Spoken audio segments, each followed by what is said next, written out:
தண்ணீர் மானானா தண்ணியை போய் கட்டி பிடிச்சிட்டு அழுவுறது இல்லை.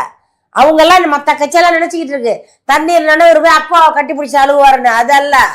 தண்ணீர் என்பது மனிதனுக்கும் மிருகங்களுக்கும் அனைவருக்கும் மரம் செடி கொடிகளுக்குமான ஒன்று. அந்த மழை இல்லைன்னா மரம் வாழாது, செடி வாழாது, கொடி வாழாது, நமக்கு பூ கிடைக்காது, காய்கறி கிடைக்காது, பழம் கிடைக்காது, ஆடு மாடுக்கு புல் கிடைக்காது. மனிதனுக்கு தண்ணி இல்லைன்னா செத்துருவோம். ஒரு 24 மணி தண்ணி குடிக்காம இருக்க முடியுமா? முடியாது. அப்ப தண்ணீர் எவ்வளவு முக்கியமானது. அதை எப்படி சேகரிக்கணும், எப்படி சேமிக்கணும், எந்த வகையில முறைப்படுத்தி சேகரிக்கணும். வர்றீங்க, திறந்து விட்டா காவாயில போகுது, போய் கடல்ல கலக்குது, வர்ற தண்ணிய சேமிக்கிறது இல்லை. இப்ப வெளிநாடுகள்லாம் மழை தண்ணியை சேகரிக்கிறாங்க, சுத்திகரிப்பு பண்றாங்க, அதை பயன்படுத்துறாங்க.